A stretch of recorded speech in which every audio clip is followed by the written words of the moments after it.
I'm Keith McCullough, and welcome to The Pitch. This is a popular pitch product that we have where we have 6 analysts in 60 minutes going through 6 ideas. We have one rookie in the switch here today, Howard, and that's not you, but you know, the people that have done this before know you have to keep it tight. You have to keep it on time. So you get to be the leadoff batter, so go for it.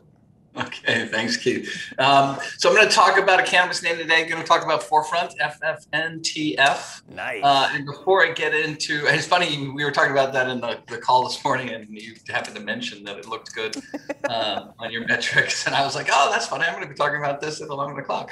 But a couple things first, as you know, I did not know, obviously, that we'd see the largest M&A transaction in cannabis history today with truly buying Harvest. But nonetheless, that is one of the reasons why I do like FFNTF. But I just want to also comment just a little bit on the politics of cannabis. And I say that in the sense that we had this huge run up in these stocks coming into February when the Democrats and Biden won and the Democrats won Georgia. And now we have the Democrats in control. And I think what's come out of these names in the past, call it since March, since they peaked in late February and March, was the fact that, full legalization is not going to happen. As much as Schumer wants to talk about full legalization and all that, it's just not going to happen before the midterms. And what it might do is actually screw up the SAFE Act, which is what everybody wants. So the idea around, getting to full legalization will take 3 to 4 to 5 years.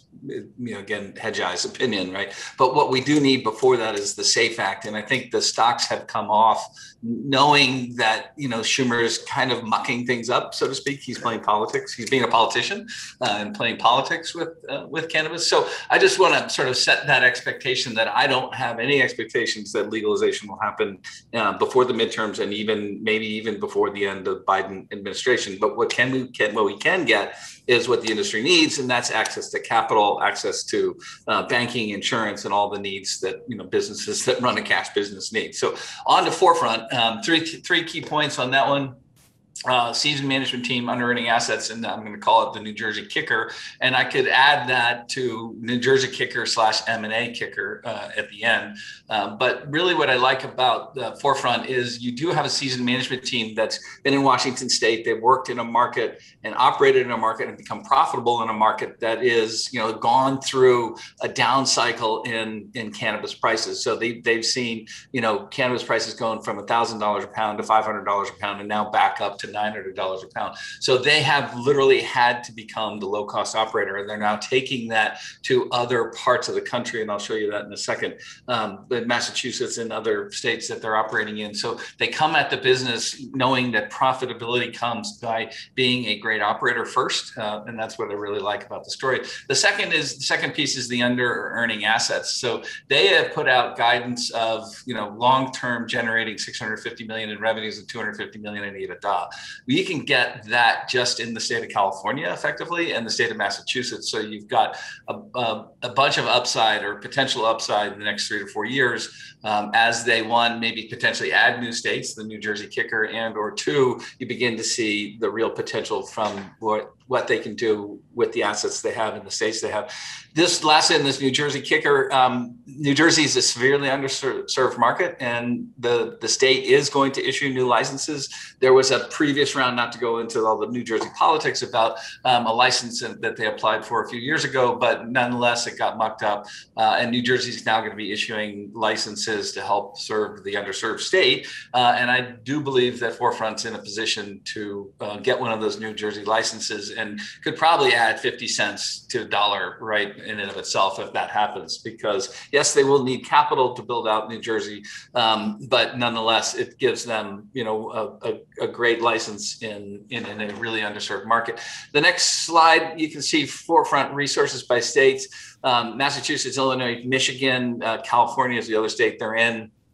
And just the point about this slide is you can see, and this gets back to my, 650 million in 3 years is low. Just those 3 dispensaries that they have in Massachusetts could do 150 million in revenues. Now we're not baking that in, but the ROI on one dispensary in the state of Massachusetts, and even in Illinois and Michigan, are just extraordinary. So when you break down the assets and what they have in the states that they're really in some of the best states that you want one of these cannabis companies to be in. So I really do love, their distribution of assets, and, just not to, talk about this, but obviously if you look at the marriage between Trulieve and Harvest today, you can paint a picture for where Forefront fits nicely into a number of other companies, bigger companies in the space. And of course, the Canadians are going to come down and ultimately want to buy assets. And they've got a huge facility coming on in Illinois next year,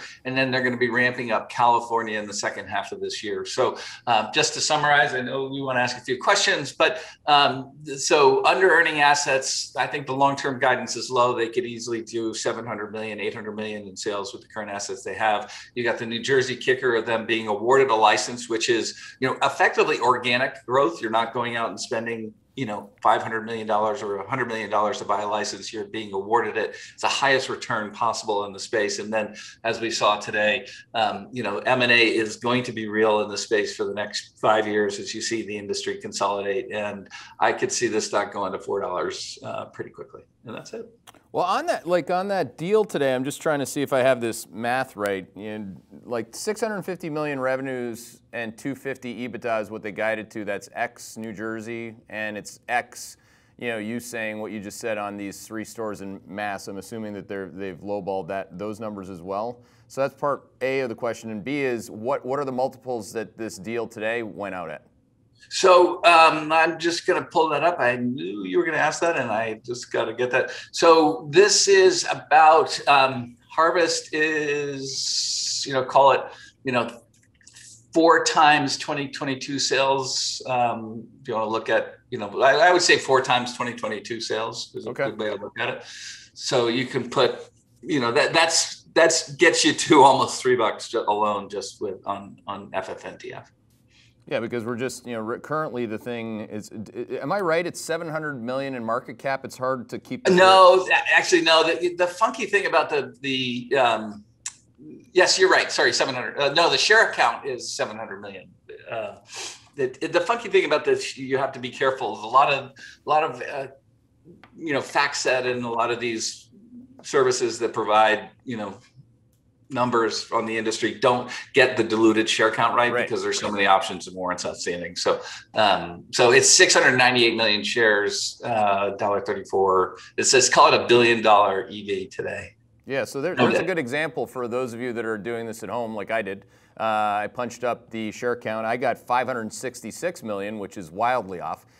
Which had my market cap like 250 million lower. But that notwithstanding, I mean, this thing trades right around, like let's just say that your mass numbers are right. It trades actually around 1 times revenue, not 4.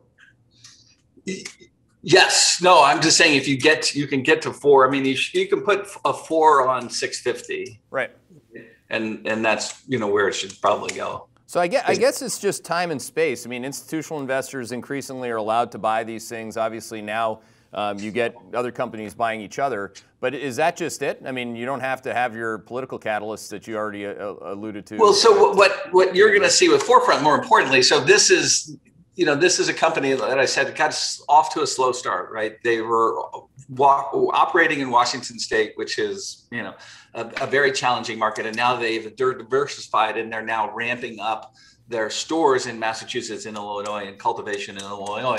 So you're going to begin to see them execute on, they're already profitable, already cash flow positive. But what you're going to see is, call it, 70 to 80% revenue growth this year. Let's see if I get that right. Yeah, 40. Yeah, so you're going to get 50% revenue growth this year, and probably that again next year. And so you're going to really begin to see the fundamental performance, which is going to drive that higher valuation. And then people will say, okay, yeah, I now understand how I can get to 650 million, 750 million in revenue. So there's a piece of it that they still have to prove out. Which I think is reason why the stock is only trading at $1.30. Yeah, I mean, and again, if people or retail investors that are puking these things up because the chart breaks for a couple months are going to sell it, then they're going to buy each other. That's the message today with Trulieve and Harvest. Thank you for that. Appreciate it. That's the first one. Andrew Freedman is going to go second, and he's sitting right beside me. Yep, good to be here. So we're going to go out on the risk curve a little bit today. We're going to pitch a movie theater stock, and not AMC. Not AMC. It's going to be Cinemark Holdings, which is the third largest exhibitor in the U.S. So on the key thesis points here on slide 9, this is all about a reopening play with a combination of pent-up demand and a strong blockbuster release schedule heading into the summer, getting us back to closer to 2019 box office, I think, sooner than anyone thinks. These stocks have been kind of left for dead. A lot of people are skeptical on what the long-term future for movie theaters are, but we think that people will go see movies again, though, to get out of the house. At least that's what our survey work has said, as well as some of the encouraging results that we've seen from the box office to date, whether it's Godzilla versus Kong or as well as Tom and Jerry. So that's kind of the reopening part of the thesis. On the second point, we do think that the theatrical window is really more myth than reality. So 90% of box office happens in the first 30 days, and historically there's no causal pattern between the window and box office. So while we have seen Warner Media with HBO Max go day and date release with a lot of their films, we think that that dynamic shifts. They've already committed to going back to the window in 2022, and we think that these films are still going to monetize, especially the tentpoles, in a big way. And then the other point I'll make too is that the collapse of the window provides more flexibility to the consumer, and so this also allows more supply to come into the market. And what we actually saw last week get announced is Cinemark strike a deal with Netflix to release Zack Snyder's movie that's coming out for a 1-week exclusive window. I believe it's coming out this week, so that's a positive. So bringing more supply into the market. On point 3, we do think that those that do survive, which are the chains that are better capitalized, are going to take market share.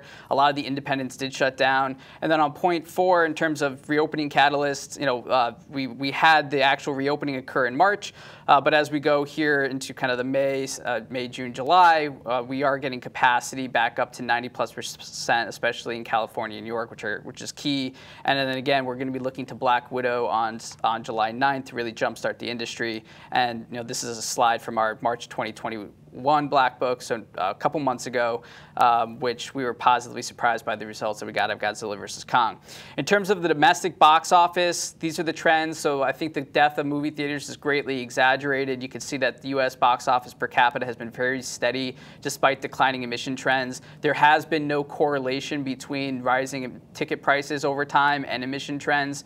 So I think it's a pretty it's experience. People are leaving their house to go see these movies, so they're willing to pay up a little bit more year after year. In terms of the theatrical window, as I mentioned before, you can see that it's been cut. I mean, time and time again, we've gone from 180 days all the way down to a couple weeks. On slide 13, you can see how these windows have evolved over time with the major studios. Cinemark specifically was able to strike a deal with all 5 major studios last week, all of them varying based off of their goals and direct-to-consumer ambitions, but nonetheless, we still think that that's a positive and it provides some certainty going forward. And when I mentioned that before that I think that the theatrical window is more myth than reality, if we just go back and look at the historical monetization trends for all these films, you could see that 90 to 98% of domestic box office happens in the first 30 days. So cutting the window from 45 down to 15, it cuts off a little bit, but in reality, you're still capitalizing on the bulk of it. And a lot of these new deals have a lot of embedded options, a lot of flexibility into them. And I would suffice it to say, I don't think that any studio executive is going to cut off the legs of a theatrical run and leave all that money on the table if it's performing well.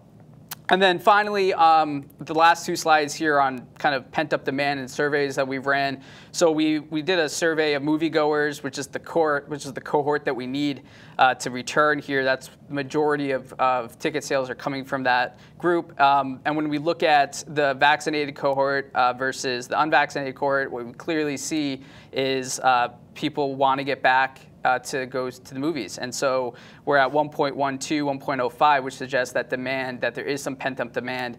And Cinemark actually reported last on Friday, and during the earnings call, they said that concession sales, for example, are trending above on a per capita basis or per patron basis, higher than before. And that's basically where they make all the money. So that was good to hear. And then if we follow the track of China, which is tracking about 3 to 6 months ahead of the U.S., this bodes very well for kind of the upcoming summer blockbuster season. And then in terms of valuation, good old DCF, we use a bunch of different valuation approaches. But if we just think about a lower level of CapEx going forward, they get back to where they were before in terms of free cash flow, a little bit more efficient. We can get to a $37, $38 stock. And that's Cinemark. Well, it's interesting. That's where it was before pandemic. It was actually got higher than that. And I'm assuming that the perennial short interest that's built in this has to do with the blazingly obvious, like you're not going to go to the movies. Correct. Okay, so that's useful. Would you have to go to school to come up with that? But it's an interesting one because it still has 21% short interest. Mm-hmm. So when you look at that and the institutional feedback you get on kind of the push-pull on it, are people actually willing to see this through, see it through reopening, see it? I mean, it's at 22, so 37. Yeah, is a look, lot higher I think a lot of institutions probably just don't want to touch it because it's a movie theater, right? It's exhibition, and because of the kind of that bias that's reflected in the short interest. The play here is clearly in a reopening. Mm-hmm. So we have our catalyst lined up in front of us, so to hopefully get paid on the stock on the long side. So I think there's some that will probably see it through, but it's definitely one where people are definitely more hesitant on, which is actually that's why I like it. Yeah. Well, you have an interesting ownership. Anytime I look at an idea, I obviously pay attention to the short interest. Things like hedge fund concentration risk or shareholder concentration risk. They have some very large holders here. I mean, who is Mitchell Lee Roy? I don't want to sound like an idiot, but I don't know actually. I mean, there's 8% of the stock right there. There's Polaris with 2%. There's Wellington with 7%. T Rowe with 2%. But interestingly, Rentec's in there.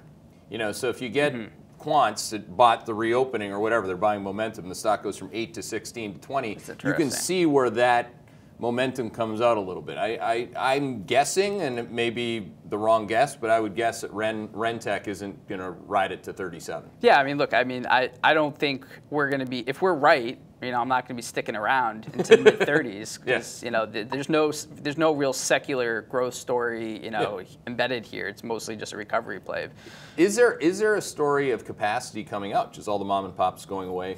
I think that's really interesting. I've tried to quantify that, but we haven't gotten there 100%. But yeah, it's like supply rationalization, independents coming online slower than the theater chains, which are basically already up and running.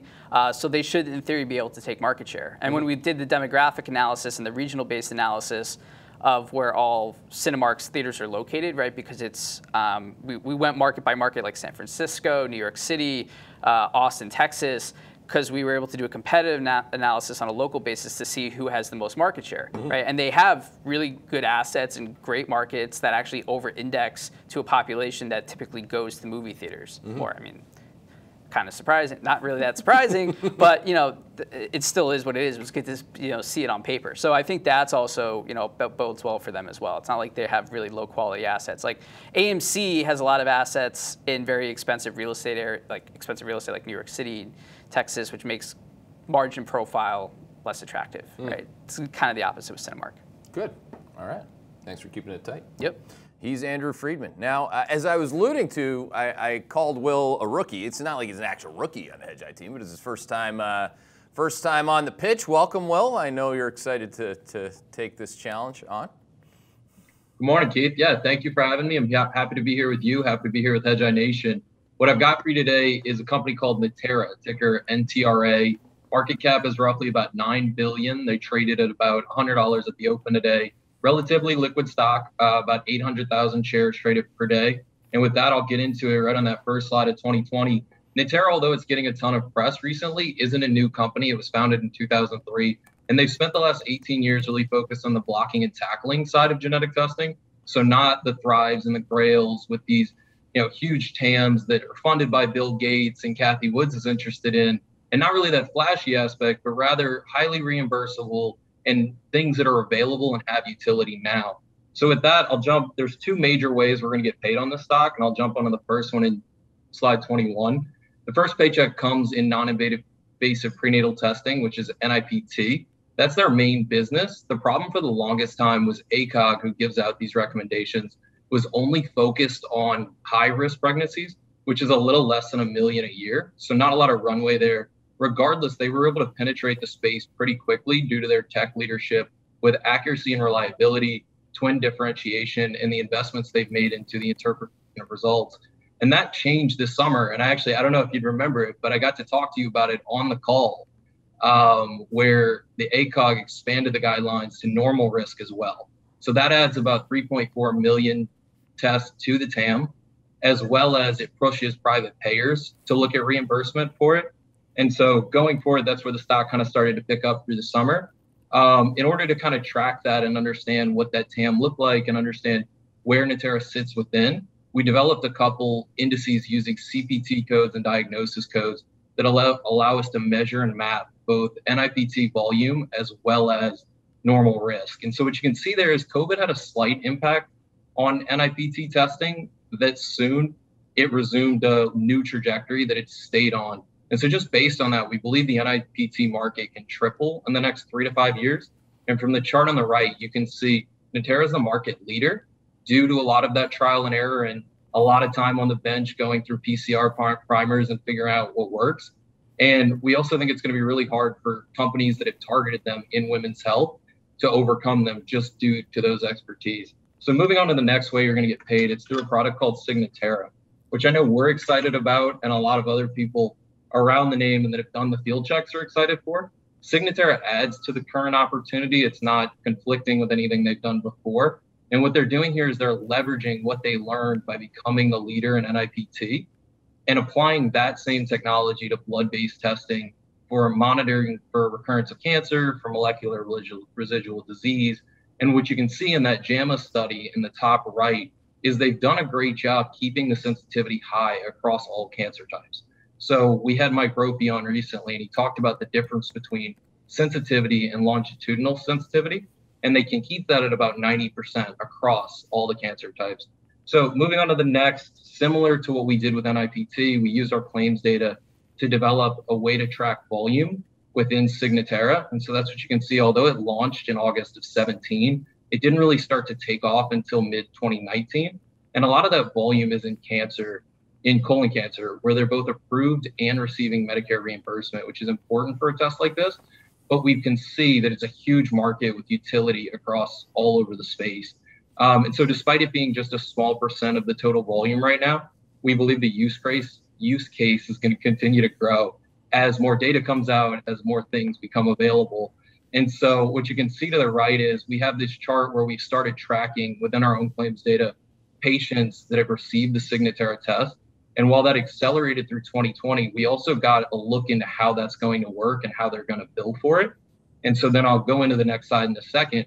But the way that it works is you sequence the entire exome for somewhere between $2,000, $3,000, and then you follow up routinely with the test quarterly to see if there's a chance of relapse. And what's so great about this test and what makes it so worthy of reimbursement is the fact that you have the cancer in hand, and you know what the chance of relapse is, and you know with a pretty good amount of certainty. And so I'll move on to the next one, just where we start to define how evidence works.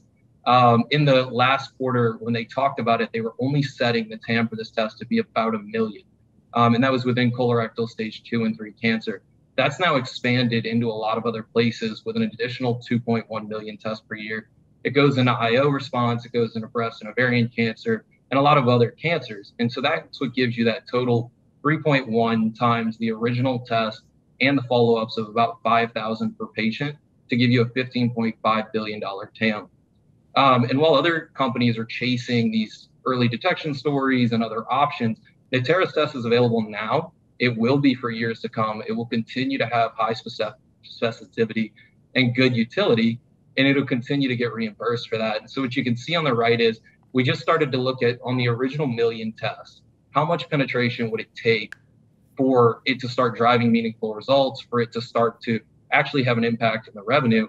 And it can take less than 1% to really start to drive those numbers up and have even our estimations look like underestimations. So we're really excited for that. And so just to kind of quickly and keep it tight, I know there's a lot on the slide. To wrap up here, looking at our model, going into the quarter, in the first quarter last week, clients kind of pushed back for the fact that they felt like we were too high. We were about 15 to 20 million above the street.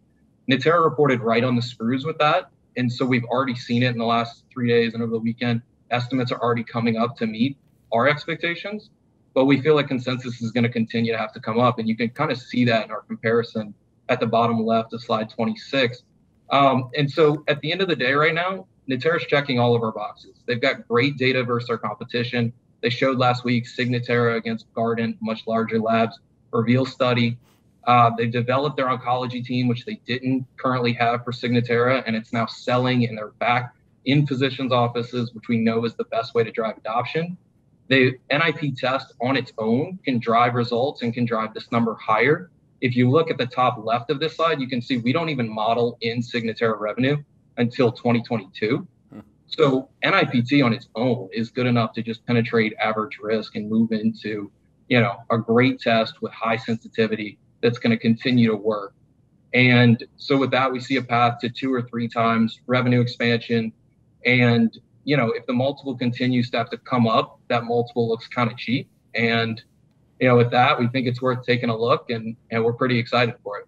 Yeah, these kinds of stocks, the problem with it is that it's too good of a story. Sometimes you get those things. And you did mention Cathie Wood. These ARC stocks are getting absolutely bludgeoned. I thought the only risk with this stock was actually them not, to your point and to the client's point, that they didn't actually hit your number on the screws, but they did. So now that we have that past us, we just have to deal with this Wall Street liquidity problem with all these story stocks. And then I guess we're just going to reemerge. What's interesting about this one is that trend is $85. It's at 95. Yeah, could you wear it all the way down to 85? Of course, you could. This thing's gone to the moon prior to that. So it's an interesting one where, at least with clients that you guys talk to, my real question is because once you get the kind of the kids out of the pool, the kiddie pool part into and out of the number, the real investors take over. You have Jennison on this holder list, who's one of the great growth investors of our time. You have Alger, you have JP Morgan Asset Management. You have some really chunky holders that either do or do not believe in this, and they hold it for actually quite a long period of time. Do those types, without naming, I named names, but you don't need to name them back, do those types have concerns about the growth story that you are concerned about? It seems like the growth story is more of a concern within gen testing as a whole. I mean, we had never looked at gen testing the same before PCR testing and before COVID. That really showed you what you can do with a PCR test.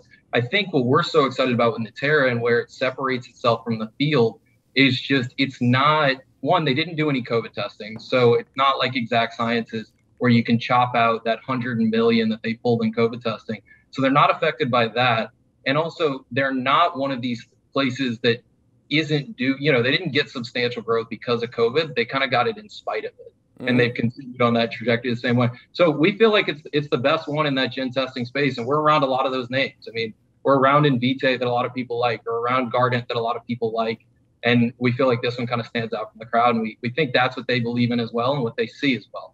Yeah, I mean, they would not, those types of investors would not take a stake in that. If anything, I mean, behaviorally, testing is what we're all used to now. So, of course, if you could, you would. And if you had that kind of insight on cancer research, you would take it. Or at least I think a lot of people would. Maybe I'm right or wrong. But at the end of the day, Tom has addressed that on the call. You guys have done great research on this name. So thank you very much.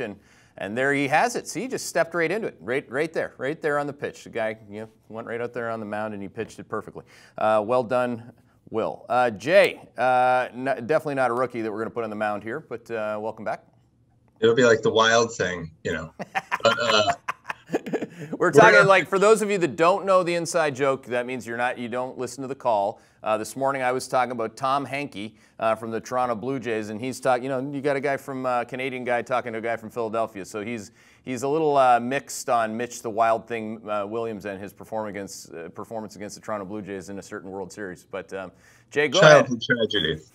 So today we're going to talk about robots, right? Industrial robots, Rockwell Automation. We're going to use that as a shorthand to deal with a lot of more complex topics within factory automation, which is actually a very complicated topic with different categories and things like that. But I think it's useful just to think of factory investment in factory automation as a single category. And the reality is that the pandemic has accelerated automation spending, not just because of things like social distancing, but because you're going to have issues around supply chains, local sourcing.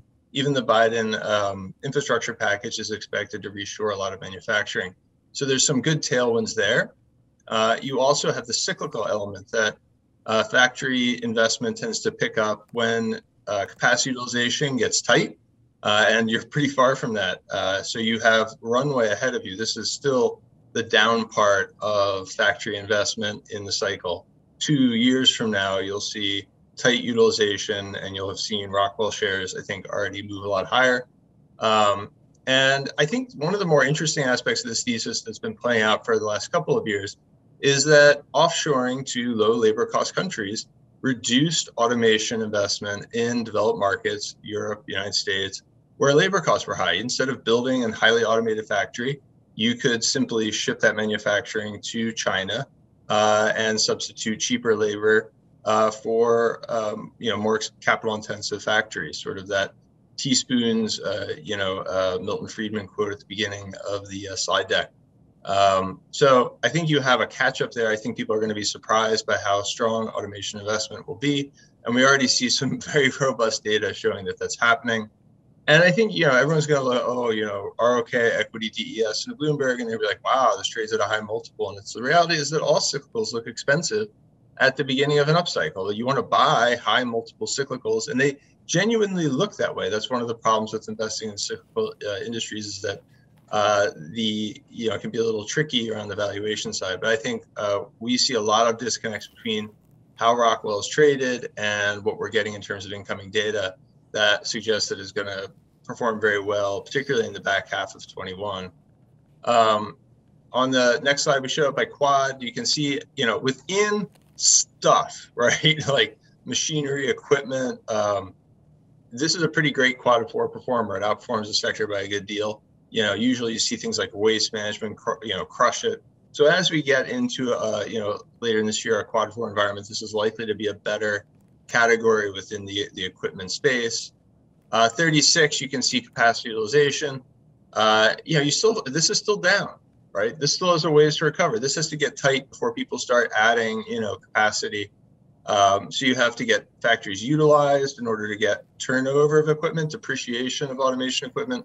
And as it gets tight, you get new additions of that capacity.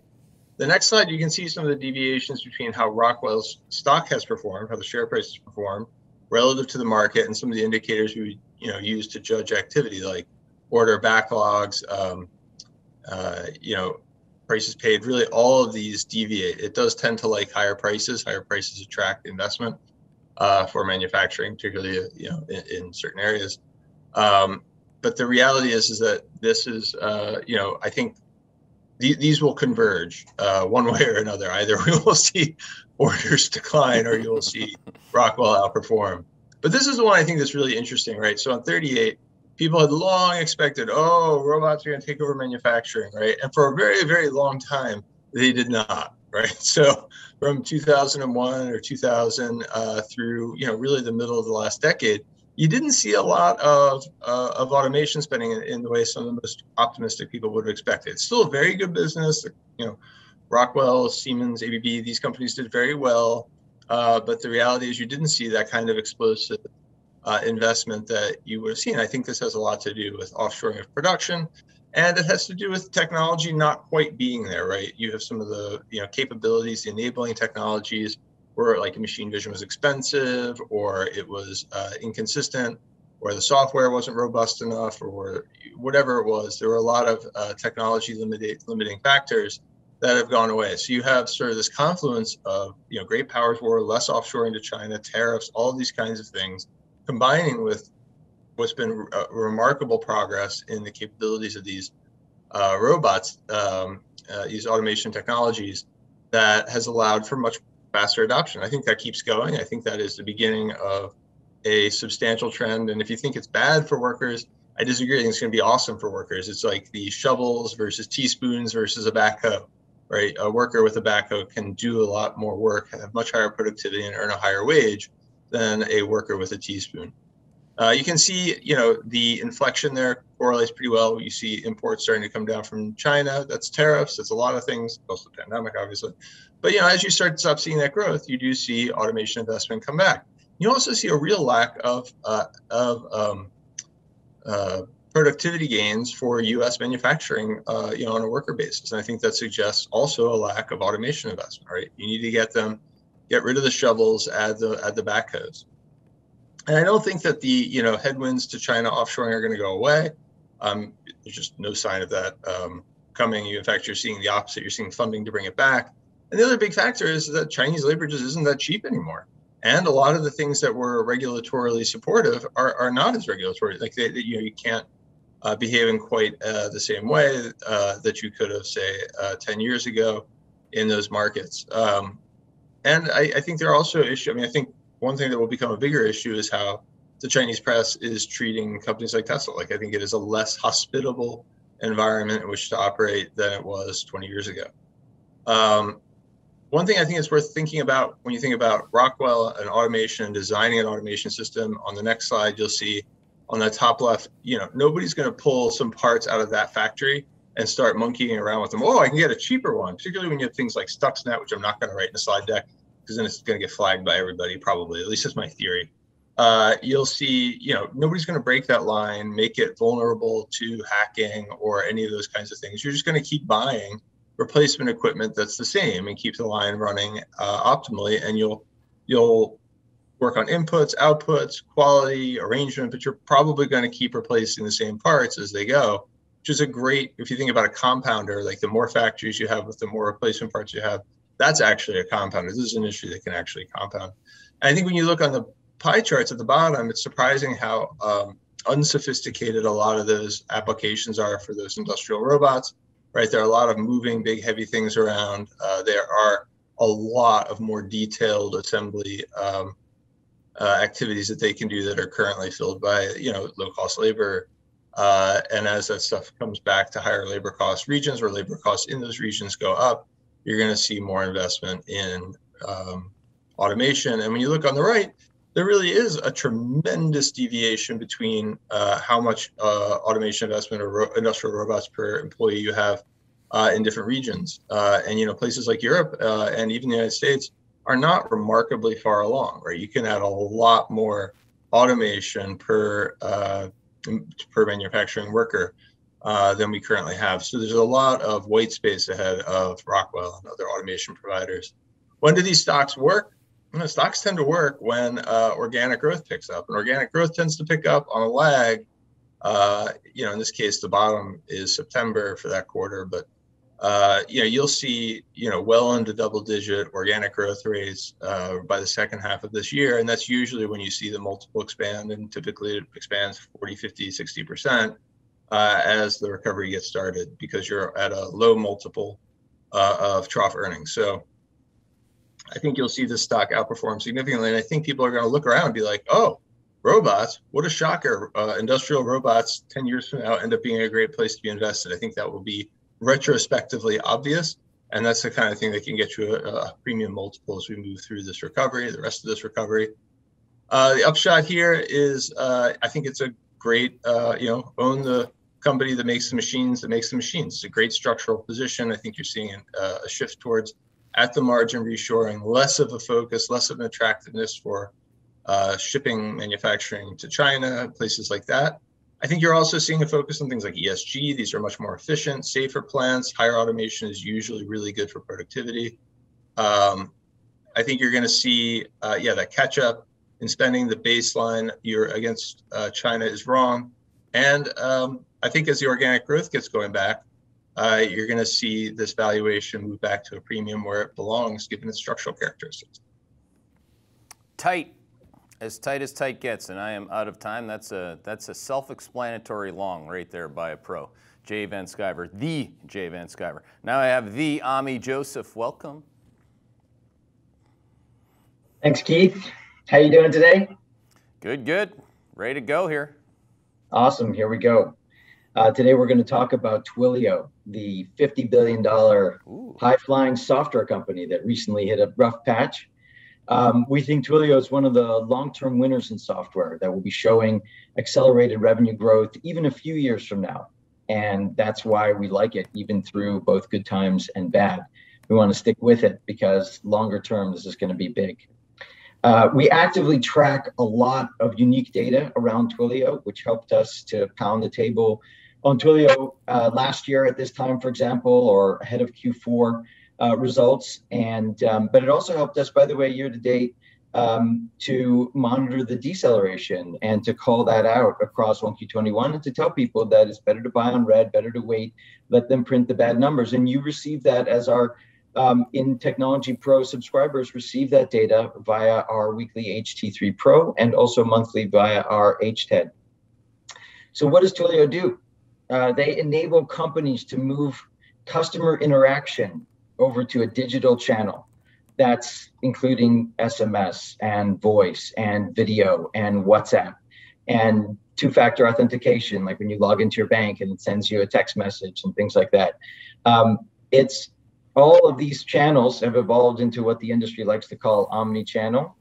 And that's just a bundle, basically, of all of these different things. And there are benefits for the developers who program these kinds of things. There's benefits to them using a single service provider, a single vendor in this category, because the documentation is similar, the process and logic flow is similar, and operationally, it's easier to have a single vendor for all of this. Twilio's business model at the core is a usage-based model. So you can get started with like pennies, essentially. You can just get started and you pay per usage over time. In this category, Twilio used to have some serious competitors who occasionally would pop up and try to undercut pricing in a specific area or try to pick off large customers of Twilio. But over time, Twilio has really separated themselves in this category completely. And now they are essentially the standalone winner of this area, which is called CPaaS, which, as you probably all know, technology companies are terrible at coming up with easy to understand nomenclature. This one stands for Communications Platform as a Service, as if you all needed to know that. It's just think of it as a good way for enterprises, for companies to communicate with their customers in a digital channel. And as you can imagine, this is still a relatively early way of doing things. Yes, we're all getting text messages from Delta and United when we check in or things like that, or hotel stays afterwards for a survey. But this is still very early. If you look at the Global 2000, for example, there's under penetrations.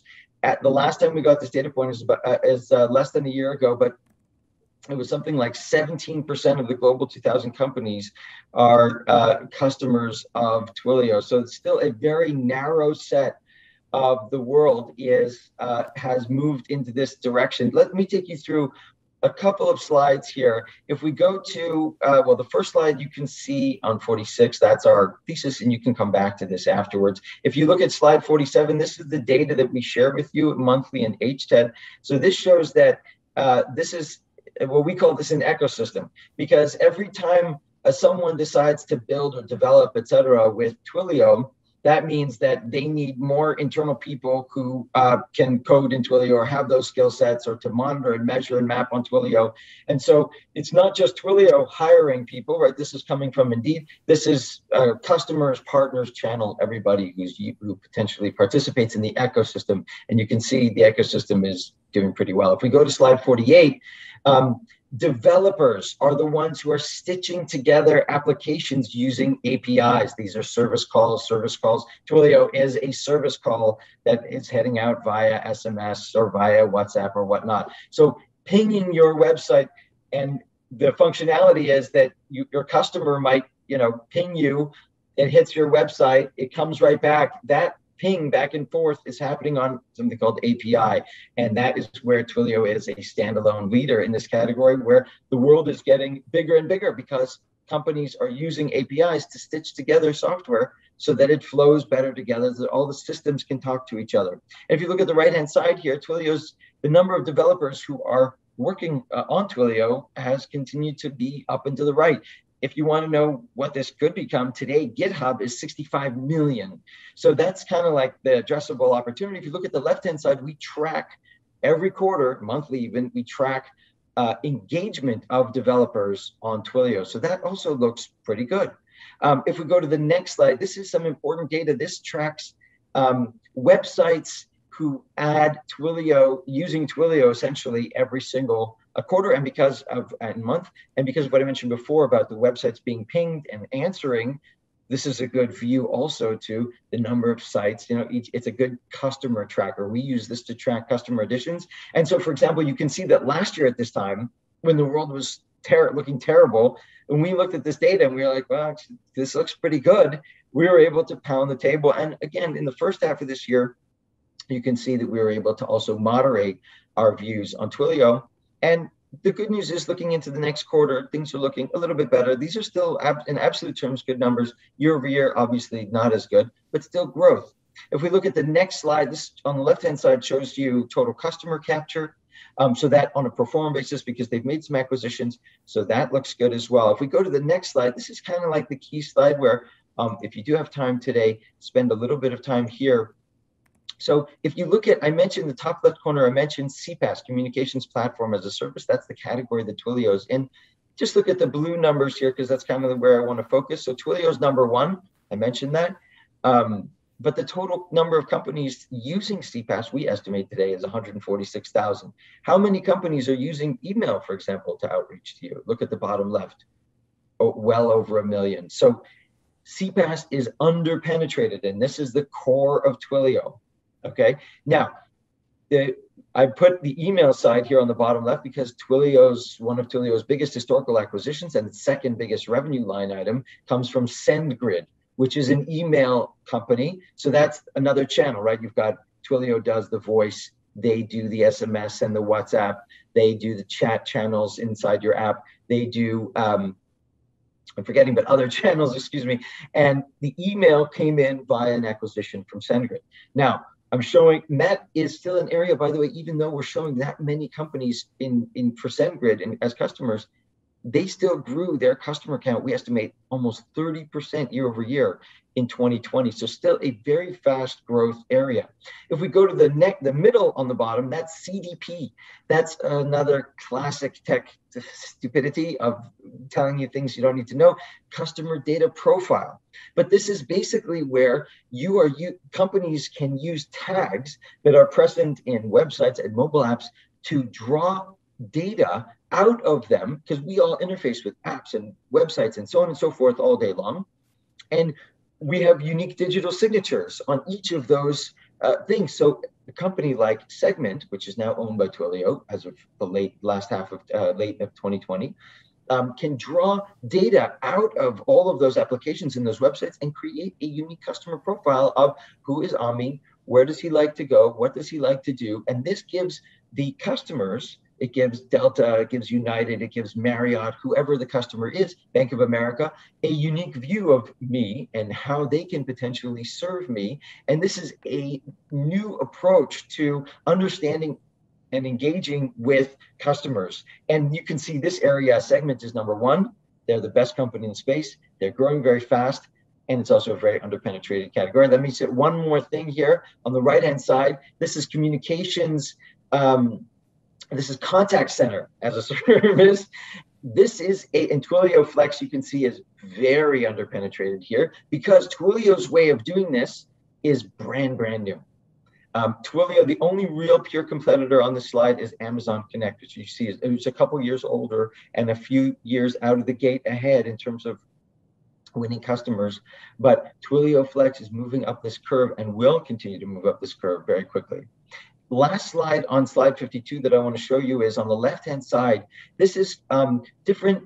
What we figured out early on was because of the usage-based nature of Twilio, they would be riding along communications tailwinds. So if SMS blows up to be huge, if voice on 5G blows up to be huge, if data usage blows up to be huge, these things will be drivers of Twilio usage. And Twilio gets paid, their core business line gets paid on a usage basis. Now, that also creates some scariness because each quarter going in, the company themselves doesn't really perfectly have visibility to what the quarter is going to look like. And so that'll create twists and turns where sometimes the stock will get hated Like a year ago, 18% of the float was short, which means that there was a very, very high short interest. And then it became overloved over the last year. And the amount of shares that were short went down by 73% year over year. So obviously, people went from hating it to loving it. And people don't have any visibility on the twists and the turns of the usage. Management doesn't either. And so we track that very closely so we can get a sneak peek ahead of time.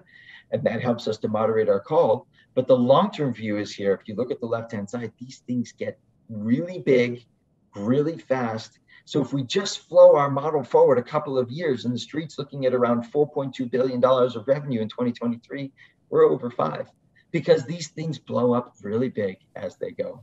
And the last slide is just to show you that the blue bar is what I would focus on here is that usage revenue number that I just mentioned. If we strip out all the other things, the acquisitions, the fees, because it's complicated, there's a lot of pieces of this puzzle, you can see that this usage growth rate continues to sustain a very, very high growth. So we have a great pullback in the stock.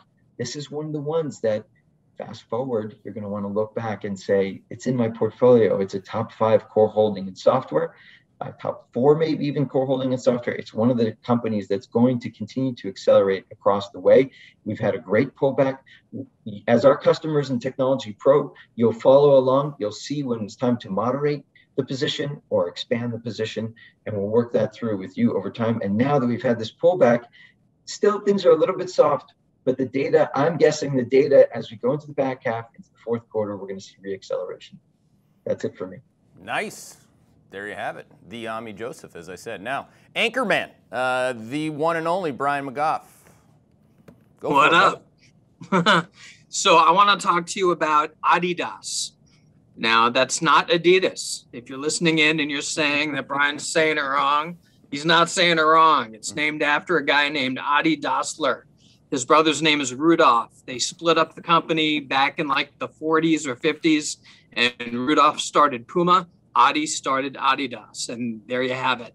This is a name where, is it as sexy as the Playboy call I had last month on the pitch? I don't think so. Playboy's a 10-bagger, but Adidas, I think, is a 3-bagger. And that's actually a very, very big deal for a large cap company like this. I'm no spring chicken here, and I've been doing this job for about 27 years. I have never liked this company. When I was on the sell side, I didn't like it. When I worked at Nike, I didn't like it. When, you know, in our 13 plus years here of Hedgeye, Keith, you've never heard me talk about it. Nope. On the positive side. But I really think they're changing their game. Now, this industry is a duopoly. You have Nike and you have Adidas, and you've got Adi that's basically over the course of 20 years, it's just been chasing Nike. It's been trying to play Nike's game. You can't play Nike's game. No one plays Nike's game better than Nike. That's like someone trying to play your game. You can't win. So here you finally have Adidas that changed their strategy about a month or two ago. And they laid out a 5-year model with very conservative targets. And I'll go through those in a minute, but they're very focused. They're more focused than I've ever seen this company in my life. They're getting rid of Reebok, which was the worst acquisition I've seen in retail, one of the worst acquisitions I've seen in retail in my career. They bought it for $3.8 billion. They'll be lucky to get $1 billion for it from a private equity firm who wants to try to milk it for cash. And lo and behold, they'll probably IPO it again in 5 years. Good luck with that one. But they're really now getting focused on where the growth is coming from. Why this matters is that Adidas has been like, grow 3%, grow 20%, grow 5%, grow 15%. They've just been very volatile. Why does Nike have a huge multiple? Every year, every quarter, every month, every year, just in and out, they plug away at a 10 to 12% top line growth rate with gross margin improvement. SG&A leverage isn't a part of the story because they spend money in order to keep driving that top line. So in the case of Adidas, they've been trying to chase Nike, but they haven't been chasing the same kind of model as far as numbers that has gotten Nike paid. Now, over the course of Europe, they're going from 20 sports where they're focused on, and their athlete endorsements are spread out. And they're going down to 5 major categories: football/soccer, running, training, outdoor, and lifestyle. And then product, they've got a new sportswear classification that kind of straddles their fashion and their performance lines. Key thing here is that by 2025, this brand is going to be 50% DTC. So selling right to the consumer, going around the Foot Lockers of the world. You know, I mentioned on our call this morning, Big Five lost Nike. They might lose Adidas too, because Adidas is doing the same thing. They're taking their quality of sale higher. As they do this, as they go more DTC direct, it's good for 100 basis points in gross margin per year on top of a more consistent 10% top line growth. So what it's doing is it's basically solidifying itself as a very key player in a global duopoly in a GDP plus industry. If you look at a couple of our numbers here on slide 57, this is our last slide. I want to point you towards that first line I highlighted up in red. Well, actually, if you look up top there, you basically see you have outsized top line growth in FY21 just because of your COVID rebound. But then we're just looking at a really steady, stable 10% top line growth rate. Gross margin going from 51 to 55. That's a big ass move. It's like, that's seriously big. And if you take a look just under that, you're going to EBIT margin. This is a German company, still kind of German engineering the cost structure a little bit here.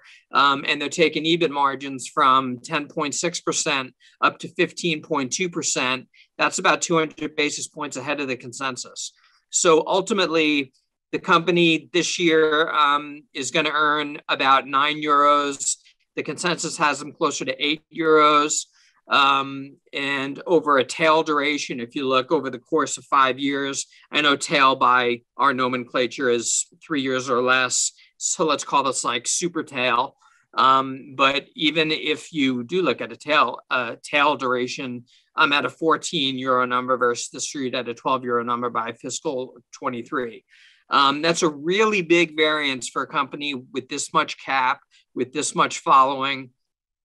And how you really get paid on it is as they start to exhibit these Nike-esque characteristics of financial stability, gross margin improvement, EPS beats consistently, and ROIC going from 15% up to 26%, which is just a huge number. And they're going to buy back a lot more stock than this company promised. They promised about €8 billion. I think they'll come in closer to 12 billion. I've got the EBITDA multiple discount to Nike lessening over the course of a 5-year time period by 500 basis points every year. Nike's got a 25 EBITDA multiple in a global duopoly in a space as attractive as this, where the companies are taking control of their distribution. These multiples are going to hold, and the earnings numbers are going up. I have Nike as a best idea too, but if I had to buy one or two of them here, Keith, I think your signal agrees with this, that Adi would be the one. So there are two ways you can buy this. You can buy ads.de, that's your local exchange. That trades at about €286 right now. Or you can buy ADDYY, which is your ADR price, $171. You can see over a 5-year time period, I've got that 171 going to 483. You know, so we're talking a 3-bagger in a name that's so big that it shouldn't really be a 3-bagger. This name will not blow you up. There's a lot of small cap names out there I've been trafficking in. They're volatile. Estimates are all over the place. There's always blow up risk. Yes, there is quarterly blow up risk here. I'm talking about a tail model, but over the next 2 to 3 quarters, what we call a trend duration, pod 1, pod 2, and pod 3, which is revenue, margins, and capital intensity, are all going the right way. So Adidas, it's the best idea along. I like it a lot, and I'm sticking with it. And that's what I got, Keith. That's going all the way back. You're going deep, deep, deep on me because we're look, you know, when I think I modeled Nike for the first time in 2001, 2002, and that's where we met, because obviously you were the guru back then on that. And Adidas, you're right. The buy side it's like scorched earth, man. I mean, it's a stock that you just couldn't and wouldn't if you had the, you know, and that's largely due to Nike. So this is a big new thing to go for me, 22 years in, you 27 years in, to say, hey, finally they just, you know, they basically just do the same thing. Yep. Well, I like it. Well, there you go. He says he likes it. I said he likes him. We like each other. It's cool. I hope you liked the pitch. Thanks for joining us.